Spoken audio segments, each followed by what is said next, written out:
안녕하십니까. AP투자연구소 이세훈 전략팀장입니다. 오늘 함께 살펴볼 종목은 에코캡이 되겠고요. 코드번호 128540이 되겠습니다. 현재 시각은 2021년 3월 25일 목요일 4시 5분을 지나가고 있는 시점이 되겠고, 현재 에코캡은 1.3%의 하락으로 오늘 마감이 되었습니다. 이 종목에 대한 기본적 기술적 흐름에 대해서 설명드리고 있는데요. 구독과 좋아요 눌러 놓으시면 이 종목에 대한 리뷰 영상 받아보실 수 있으시고요. 항상 좀 참고 영상으로 바라봐 주시면 감사하겠습니다. 이 회사의 이제 비즈니스 모델을 한번 좀 보시게 되면, 이 회사는 이제 자동차에 들어가는 전기장치나 전자장치의 부품을 생산해서 공급하고 있습니다. 전선, 와이어나 케이블을 공급하고 있고요. 그 다음에 자동차용 와이어링 하네스, 그 다음에 벌브 소켓, LED 모듈 등의 제품을 주력으로 생산을 하고 있는 그런 이제 회사가 되겠고, 이 회사가 만들어내고 있는 부품은 국내 이제 현대 기아차를 비롯해서 뭐 GM, 그 다음에 외부적으로는 포드나 리비안 같은 전기차 업체에도 공급을 하고 있다, 이렇게 보시면 될 것 같습니다. 이 종목이 최근에 좀 주가나 이런 부분들이 부각이 됐던 이유가 바로 이 와이어링 하네스라고 하는 이 부품에 대해서 이 리비안이라고 하는 차기 제2의 테슬라라고 불리우는 그 업체에 이제 공급한다라는 점이 부각이 됐었고, 그게 부각이 되면서 리비안 관련주로서 이 에코캡이 좀 주가 상승이나 이런 탄력적인 이런 모습을 그동안에 보여줬던 상황이 되겠습니다. 현재 이 종목의 재무적인 부분들을 한번 좀 설명을 드려보면요. 사실 이 종목이 상장한 지 얼마 되지 않았습니다. 한 2018년도에 상장이 됐고, 이제 상장한 지 횟수로 4년차 되는 회사가 되고 있는데요. 회사의 재무적인 부분들을 본다면은 작년 2020년 좀 적자의 흐름들을 기록을 했었던 상황이고, 그 이전까지는 좀 흑자 경영을 이어왔지만 전체적으로 매출 구조가 한 700억 안팎에서 형성이 됐고요. 영업이익이나 이런 부분들을 영업이익이나 순이익적인 부분에서 적자는 작년 한 번을 제외하고 이전에는 크게 발생한 적이 없었습니다. 부채 비율이나 이런 것들은 계속해서 이전에 비해서 많이 줄어서 한 80% 정도까지 낮춰져 있었던 상황이고요. 그 다음에 이제 배당 수익률이나 이런 부분에 있어서는 배당을 주지 않기 때문에 배당주로서의 사실 메리트는 없다, 이렇게 보시는 게 맞는 것 같습니다. 최대 주주가 지분 57%를 보유하고 있고, 유동 주식수가 37% 정도 밖에 되지 않은 다소 좀 품절주라고 하기에는 조금 많을 수 있지만은 약간 품절주의 가능성이 있는 그런 정도의 이제 유동 주식수가 있다, 이렇게 보시면 될 것 같은데, 유동 주식수도 많이 없어요. 재무 비율은 이제 유동 비율이 157%, 당좌 비율이 100% 정도 되면서 비교적 좀 안정적인 재무 구조를 유지하고 있다라고는 보여지고요. 부채 비율이나 이런 것도 93%네요. 90% 정도로 뭐 보통 이제 100 기준으로 보니까요, 100 밑으로 정도 유지되고 있으면은 뭐 비교적 그냥 무난하다, 이렇게 좀 이야기를 해볼 수 있을 것 같습니다.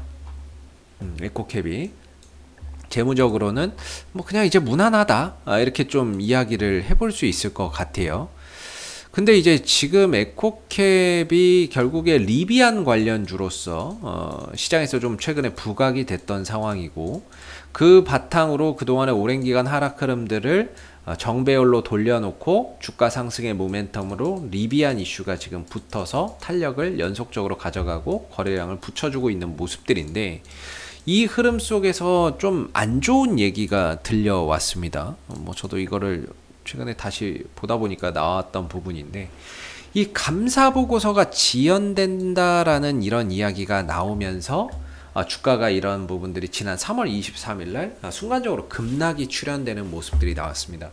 이 12월 결산법인이기 때문에, 이 회사가 12월 결산법인이죠. 그렇기 때문에 결산이 끝나고 나서 90일 이내에 사업보고서나 이런 이제 감사보고서를 제출을 해야 되는데, 이 부분들이 지금 지연되고 있다라는 요소 때문에 주가나 이런 부분들이 지난번에 급락하는 상황을 만들어냈습니다. 이게 만약에 감사 보고서의 제출이 지연됐을 경우에 시장에서는 이거 혹시 회사에 문제 있는 거 아니냐라고 생각을 하게 되고요.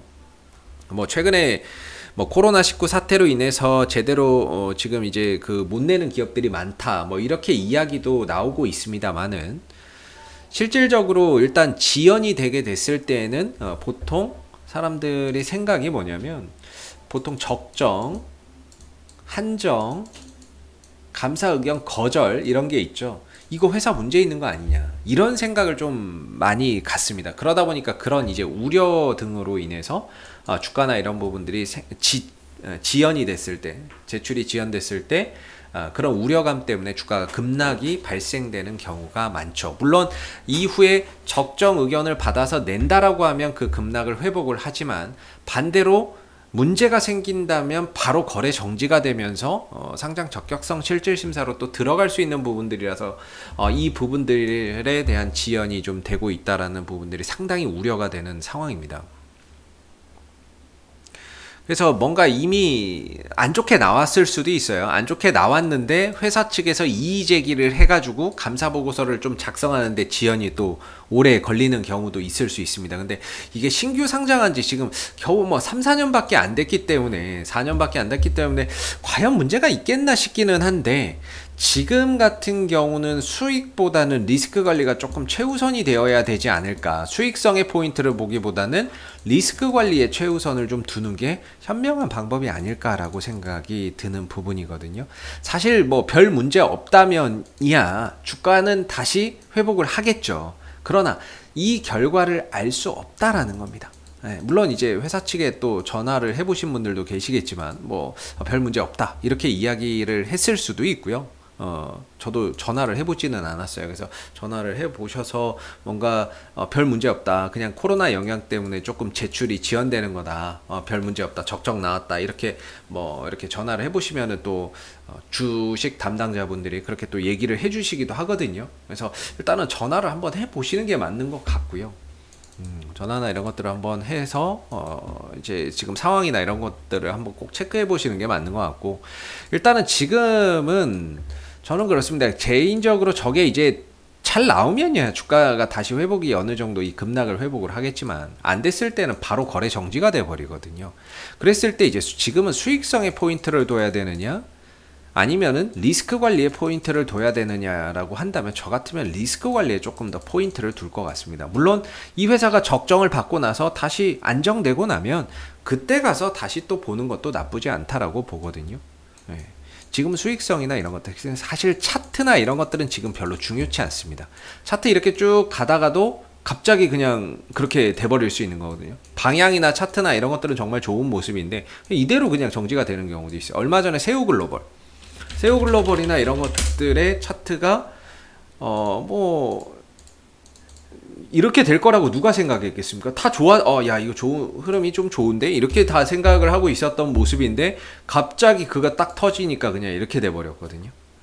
그 뒤로 지금 거래 정지가 지금 들어가 있는 상황이다 보니까, 현재로서 에코캡도 감사 보고서가 좀 지연되고 있는 가운데 무작정 저런 것들을 좀 기다리는 것보다는 리스크 관리에 조금 더 최우선을 좀 두시고, 그 다음에 저게 정상적으로 제출이 되고 기업에 문제가 없다는 게 확인이 되면 그 이후에 또 다시 접근 전략이나 이런 것들을 좀 세워보시는 게 맞지 않을까 싶고, 이렇게 되고 나니까 갑자기 이게 좀 눈에 띄네요. 자기 주식 처분 결정, 이 부분들. 막상 또 감사 보고서가 지연되는 상황에서 보니까 지난번에 나왔던 이 자기 주식을 또 처분하기로 결정했던 부분들이, 얘네들이 뭘 알고 이걸 처분하는 건가? 이런 좀 의심도 듭니다. 원래는 이 정도 수량이면 별거 없이 그냥 넘어갈 수 있는 부분인데, 괜히 이런 것들도 좀 의심이 되는 상황이 돼버리는 거죠. 이런 상황이 돼버리다 보니까. 그래서 지금으로서는 조금 더 이 회사가 리비안 관련주로서 좀 부각이 됐던 것도 사실이고, 그런 부분들에 있어서 앞으로 또 하반기나 뭐 리비안이 상장했을 때 거기에 따른 수혜주가 또 이 종목이 될 수는 있는데, 일단은 지금 앞에 닥쳐 있는 감사 보고서의 제출이 우선이기 때문에 차트나 재료나 기업의 가치 이런 거 다 제끼고 감사 보고서를 못 내는 순간 그때부터는 존속의 그 상장을 할 수 있느냐 폐지가 되느냐 그런 관점으로 들어가기 때문에, 존속의 문제이기 때문에 지금은 뭔가 리스크 관리가 조금 더 선행되어야 되는 게 맞지 않을까. 그래서 차트적으로 설명할 지금 뭐 그런 상황은 아닌 것 같고, 네, 뭐 리스크 관리 이후에 그 다음에 확인이 되고 나면 뭔가 전략이나 이런 부분들을 좀 다시 또 접근 전략이나 이런 부분들을 좀 세워보시는 게 맞지 않을까 싶고요. 앞으로도 에코캡은 이슈가 생길 때마다 계속해서 리뷰 영상 남겨드리고 있으니까는요, 구독과 좋아요 한번 눌러주시고 오늘 영상은 여기서 마무리하도록 하겠습니다. 감사합니다. 그리고 무료 추천 종목을 매일매일 드리고 있습니다. 네이버에서 AP투자연구소를 검색하시게 되면 네이버 웹사이트 상단에 AP투자연구소 홈페이지 링크가 나옵니다. 클릭하시게 되면 AP투자연구소 홈페이지로 접속을 하실 수가 있는데요. 가운데 무료 추천 종목 카테고리에 2021년 무료 추천 종목을 클릭하시게 되면 소장님께서 매일매일 실시간 브리핑, 국내외 시황에 대한 실시간 브리핑과 함께 무료 추천 종목을 드리고 있습니다. 하나 눌러서 들어가 보게 되면 아침 댓글 리딩은 7시 42분에 시작이 되었고요. 무료 추천 종목을 보시기 전에 꼭 읽어보세요도 참고해서 읽어보시면 좋을 것 같습니다. 그리고 간밤에 있었던 미 증시에 대한 상승과 또는 하락에 대한 이유도 간략하게 이렇게 설명을 밑에 쭉 드리고 있는 부분들이고요. 그리고 9시가 되게 되면 무료 추천 종목이 나오게 됩니다. 무료 추천 종목의 종목명, 그 다음에 이제 매수가, 그 다음에 1차 목표가, 손절가가 함께 제시가 되고 있고요. 보통 2종목에서 3종목 정도 매일매일 무료로 추천이 나온다라고 보시면 되겠습니다. 로그인을 하지 않아도 누구나 볼 수 있기 때문에 무료 추천 종목이 필요하신 분들은 홈페이지로 접속을 해주시면 되겠고요. 종목이 상승하게 되면 그 상승한 부분에 대해서도 이렇게 댓글로서 장중에 리딩을 해드리고 있고, 반대로 또 하락하게 되면 그 하락한 부분에 대해서도 댓글로서 리딩을 해드리고 있기 때문에 무료 추천 종목이 필요하신 분들은 홈페이지에 오셔서 많은 도움 받아가시면 좋겠습니다. 감사합니다.